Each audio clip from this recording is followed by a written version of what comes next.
What up, what up? So, back with another vid, and it's Wednesday, wearing my pink, representing my program. So yeah, let's get into it. So, gonna talk about, like, I saw this post and it was like 10 things that teammates don't let teammates do in championship cultures. And when I think about that, I think about like people being like, oh, well, I'm not the captain or anything like that. Like, you can hold your teammates accountable without having to be captain. Like, I know that captain is like one of those coveted positions where, of course, you want to be captain because you want to be involved in the decision making and you want to be able to plan things out. But everybody on the team has a responsibility. And if only the captain is holding people accountable, if there's one captain, 12 people, that's not really an evened out ratio for one person to hold the other 11 accountable. So there needs to be people on the team that are also going to hold each other accountable. And there needs to be a sense of self-worth across the team. Like, hey, I'm going to do exactly what I'm required to do to make me better, because if I get better, then the team gets better. And if the teams get better, then we win. But we just don't go through this though. So 10 things that teammates don't let other teammates do in championship cultures. 1, cut corners. As a former athlete and as someone who coaches athletes, there's nothing I despise more than people that cut corners. Like, if I tell my kids that y'all got video reps before you leave and it needs to be clean hits, and then they send me videos that are not clean hits, it literally makes me look at them like, A, I can't trust you. B, do you not know what a clean hit is?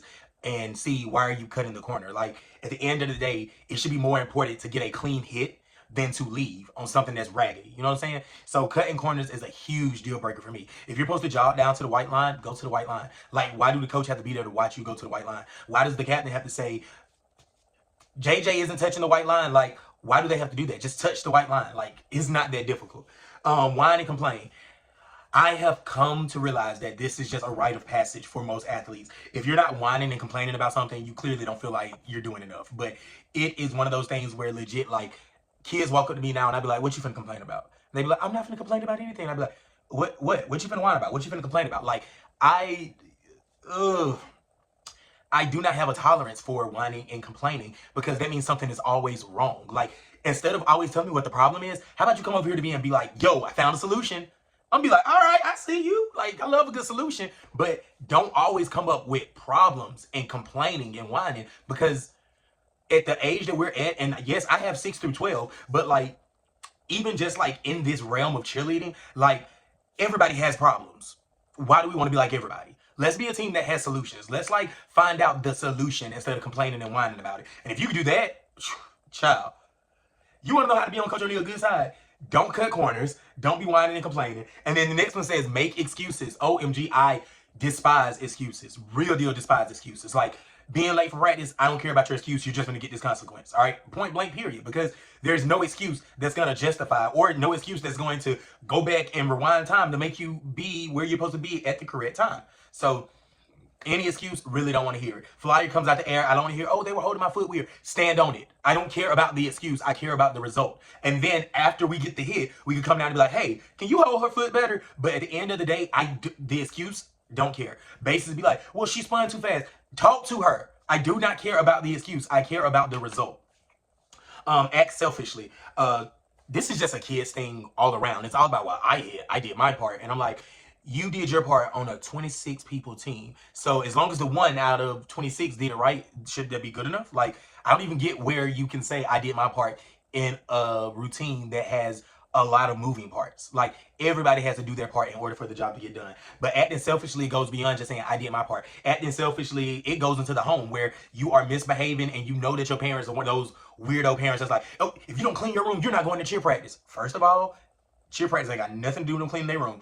If you had a better structure of parenting, you wouldn't have to dangle in front of their face to get your result. If your result as a parent is, I expect for this room to be clean, you should not have to dangle cheer or an allowance or roller skating in front of their face to get it done. Whether you're going to cheer, get an allowance, or going roller skating, because I said this room better be clean, it better be clean. There's no negotiation going with that. Now, my dad never took me off of a team like as a result of punishment. And when I was in high school, I stayed in a good amount of trouble, but my dad never punished the team to be like, oh, if you fail to make your grades, then you're not gonna play basketball this week. Like, It was more so a no. You're on the basketball team, so you're going to keep your grades up. And if you can't keep your grades up, then after basketball practice ends at 5:30, you're coming right to this house, right in your room. You're not doing anything else. Phones up, all of that good stuff. If you want another life, like a social life and extracurriculars outside of the commitment you've already made, then you're going to do what I ask you to do. But I'm not going to snatch you from things just because, for lack of better words, I'm failing to get you to do what I want you to do, so I'm going to take what you love.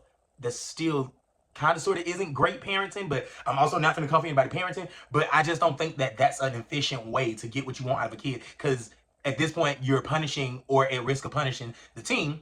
And then if you don't follow through with it, then it's a veiled threat until you are forced to punish and take it out on the team by removing them. So I don't know. But acting selfishly, if you do have those parents, acting selfishly would be not doing what you need to do for them so that you can be a part of the team. Because if I have to replace you, and I believe I had 1 year where I had a parent like, oh, she's not going to be able to go. And I was like, well, if she can't go, she might as well turn all her stuff in. They was like, well, it's just this one competition. I don't play like that. If I have to fill in her spot for this one competition because she got in trouble at home and you didn't know how to discipline her other than to take her from my program, she can stay out of my program. Point blank, period. I'm not telling you how to parent, just like you're not telling me how to coach. If you say she can't come to this competition, I say she can't come to no more. Point blank. So now we both saying something. I wonder, what's up? Either way, the next one says they don't allow people to like disrespect each other. Yo, y'all are kids, and I remember being a kid. I remember my first time being able to say all the curse words with my friends and feeling like, oh, you heard what I said? I put that combination. I did that. I combined this word with this word, and I was cussing them out. Yeah, look. I don't want to be on the ins and outs of all of y'all conversations, like at all. As a coach, as a grown adult, all of that good stuff. I don't care to be on the ins and outs of all of y'all conversation. As long as it's not detrimental to the cheer team, I don't care how y'all talk to each other. As long as it's not reflecting as bullying to the cheer team, I don't care how y'all talk to each other. Because I have a sister, and the only way she understands or actually responds to what I need her to respond to is if I cuss her out. Now, it's sad, but that's what she responds to. You be like nice, and you be like, hey, can you blah, blah, blah, and all of that stuff. She like she don't hear you. You get to throwing around those swear words, though. All of a sudden, it's like, I'm going to do it. I'm finna get up and do it. And I'm like, hate that I had to go there, but we got there. But once again, y'all are kids, so I'm not telling you to use swear words or anything like that, but I think disrespecting each other goes past swear words. Disrespecting each other goes like past boundaries, like to a point where you're making somebody feel uncomfortable. Talking while they're talking is disrespect, and that has nothing to do with curse words. Not hearing them out, not really listening to their emotions and their feelings, whether they're captain or not, just needing to be heard. 4 people in the stunt group, if the back spot is trying to talk and nobody's listening, that's disrespect. So disrespect looks differently per program or per person, but for me, I always draw the line of don't do to somebody that you won't want them to do to you. And then as far as like the whole cursing thing, I know that y'all be texting each other, hey, bitch. Like, you see that? Like, I know y'all be doing it, but just make sure that it stays in a friendly manner and stays away from Coach O'Neal. Because like I've said many times, if I have to deal with it, it's going to be dealt with in my way. And my way of issuing out consequences is crazy. So just don't let it come to me. Keep it over there, keep it friendly, keep it respectful. And if you feel like it's starting to teeter-totter to the lines of disrespect, have a conversation. But just know, you can't be cussing them out. And then when they cuss you out, you be like, I'm disrespected. I'm finna go tell. That ain't how it work. If you can't take it, don't give it. And that's anything. That's cursing, that's joking, that's anything. If you're not open to receive the same thing that you're giving out, don't give it out. Like, just don't, all right? If you're gonna be offended, don't give it out. I just said in my last video, so many people are like, I love the truth. I love brutal honesty. But then when someone comes to you with brutal honesty, it's, oh, they're picking on me, I'm being bullied. Just don't give it out. And we can move on from there. Divide the team. The team definitely has to be a unit. Has to be a unit. The only time my team divides is when we go to elites, because there are different elites. And when we go to the pyramids, where there are different sections of the pyramid. Other than that, it is a combined team. If you are on the team trying to cause discord and division, you probably shouldn't be on the team. If that's what you come from, being like, well, I'm going to talk to this person, I'm tell this person what this person said. If that's your realm of mess that you dibble and dabble in, you probably shouldn't be on the team. Definitely not going to be on my team. Because one thing that I pride myself on is keeping my team together. And so much to the point where now I see my team hanging out together outside of cheer. And I love it. They send me videos, they FaceTime me from the trampoline park. And I'm like, yo, this is lit. Like, I'm honestly creating a family of athletes that cheer together at school or cheer together in overtime, or Seminole Ridge hanging out with West Boca, and then like Olympic Heights hanging out with Somerset Canyons, and then we all come together. Like, it's lit to see the community that's coming together off of cheerleading and off of someone being like, yo, we're going to be a cohesive unit. We're not going to be divided. We're going to stick together. We're going to love on each other, and we're going to support each other. So You just don't need to be the person that's always causing division. If something's always wrong with you and you got to walk off to the side by yourself and you want other people to come see what you do, no, they already know. Somebody walk off to the side, like, leave them over there. They'll come back to the team once they get their attitude right. We are not following you to the locker room. We're not following you to the corner. We're not following you to the end of the football field just because your stunt ain't in and you need, no. You stay right here where you dropped that stunt. Figure it out and let's get back in the air. Like, we don't need to be doing all these walking off and individualized talking. We got things to do, okay? Like, we're going to handle it here as a team, and we're going to progress right here as a team. All of this division, no. I don't like that. I don't like it at all. So, if you're a good teammate, you shouldn't even have intentions of dividing the team. And if you are leading a team, you need to be looking out for those people that will divide a team. And 9 times out of 10, you know who will do it before they actually do it. Trash the coaches. I assume that all my kids like me. Maybe they do, maybe they don't. But one thing they will not do, they will not trash me in a group chat or on a social media platform, because guess what? If you feel the need to trash me as your coach, the easiest thing that can be flipped is me not be your coach. So you can trash Mr. O'Neal, Coach O'Neal all day on your social medias, but that don't mean that you my cheerleader. Shoot, I've had people trash me on social media and, you know, make their little allegations against me and all of that stuff, and it never really, I was like, these people don't know me. It is what it is. But as far as my kids that actually know me, nah, love them too much. I do too much for them. And I think that we all have mutual respect. Like, I don't talk to my kids crazy. My kids have never been cursed at by me. And that's a respect thing that I draw for myself to them. Like, I'm not going to curse you like you're an adult, because I'm not going to open that door for you to curse me back, or so you can curse around me. My kids can't even curse around me. They can't even play music with curse words in it. Like, my program is very, very strict about things that like matter, as far as you staying in a kid's place and me making sure that I present myself as an adult, because there's not going to be any blurred lines between us ever. So if you're in a championship culture, you should not be trashing your coach. Now, are they going to like me all the time? No. Are they going to text me like, oh, Coach O'Neal was tripping, we had to stay out the practice for 15 minutes hitting our reps? That's not trashing me, all right?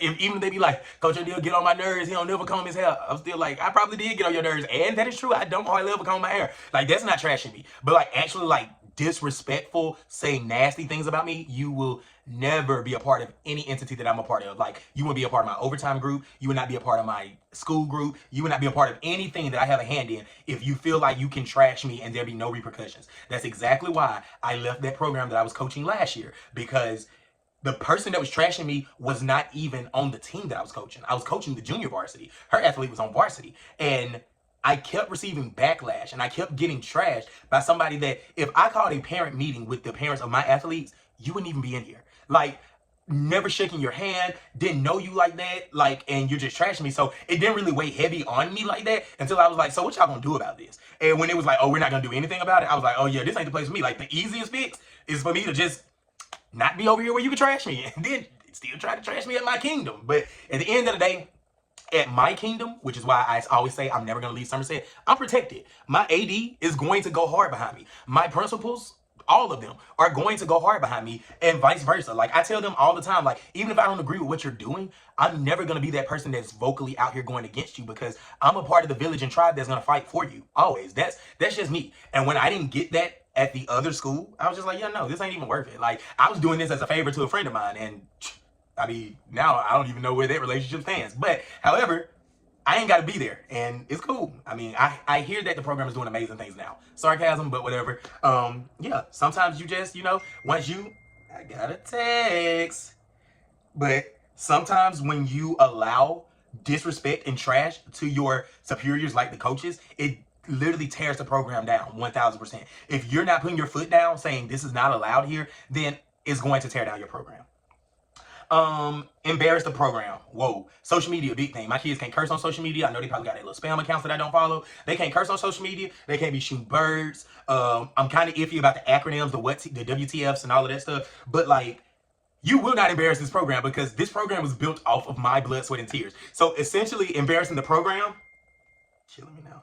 And if essentially embarrassing the program is embarrassing me, and that you will not do. So if someone on your team is doing something that you know is not a good reflection of the program, it does not mean you need to go to the coach and be like, hey, we need to remove them because they're not reflecting, like they're not a good representation of the program. It probably means so more like, hey coach, we need to talk more about social media presence. Hey coach, we need to talk more about boyfriend girlfriend behavior.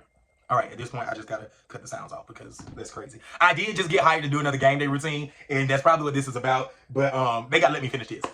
I'm a busy man. Me and my very little views, but I'm getting there. Other than that, just if you feel like somebody's embarrassing the program, that's definitely a conversation that can be had with any athletes on the team and the coach without it resulting to I'm gonna kick you out. Like if it comes to me back to me in a negative way, then we're on the verge of you're about to get kicked out. But if it's something that you just see escalating, oh, Shawty just got a boyfriend and they be kissing and she be in uniform, yeah, that's gonna be a problem.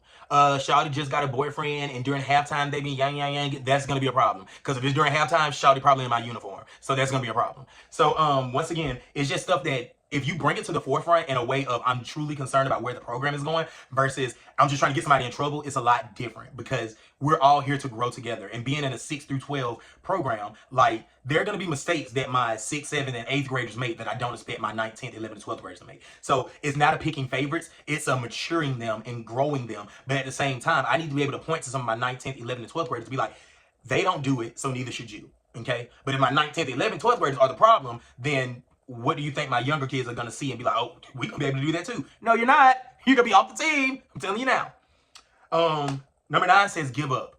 You should just never give up on anything that you're doing. Never give up on yourself. Never give up on your teammates. Never give up on your coaches. Never give up on your parents. Just never give up. It's always a good motto to have, never give up. Especially because people are going to want you to give up. They're going to talk down on you. They're not going to believe in you. They're not going to support you. Don't give up, okay? Like, if I can tell you the amount of people that say, you crazy for thinking you can bring this many people together and there be no drama.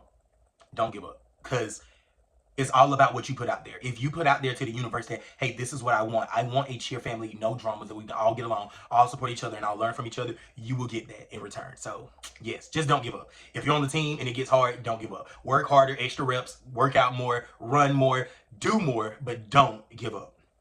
And then number 10 says let teammates down. Letting teammates down looks differently for a variety of people. But my biggest thing as far as like letting teammates down, I would say letting a teammate down looks like just not giving your all. Just number 9, giving up. Just not showing up. Just knowing that we are stepping on this mat hand in hand. And I know that those flags are going to throw when they need to throw. I know that those signs are going to smack. I'm going to put these stunts up. They're going to be up and down and transitioning when they're supposed to. And then I know that the girl on the megaphone is about to knock the screws loose. Like, you just don't let your teammates down. Like, we're all here to do a job, and I know that everybody's gonna do their job so that we can be successful, and then we're gonna celebrate, and then we're gonna go to Rapids. Like, you just don't let your teammates down. And if you don't let your teammates down, then you belong. But once you feel like there's nothing that you can do to better the team or to keep us uplifted, then we need to find someone who is ready and willing to do the things that you feel like you don't do well.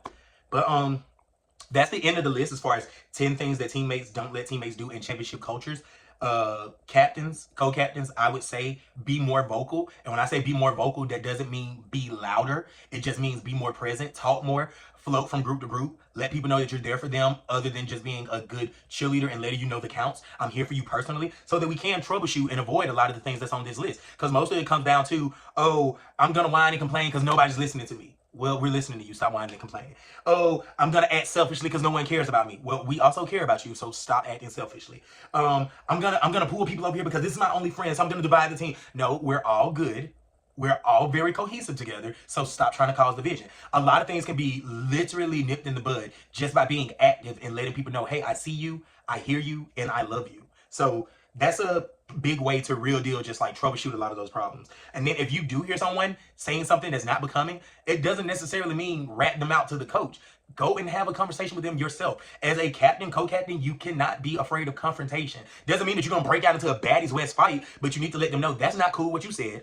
I don't like it. And if that attitude continues, I'm going to talk to coach about replacing you on this team because you're bringing down what we're trying to do. We're trying to go up and you're doing this. And we're not going to teeter-totter with you when there are people that will do your job with a smile on their face. And that's something I struggled with last year that I'm never going to struggle with again. But at this point, it's just like either you want to be here or you don't. All right, that's it. Have a good one. Wednesdays, we wear pink.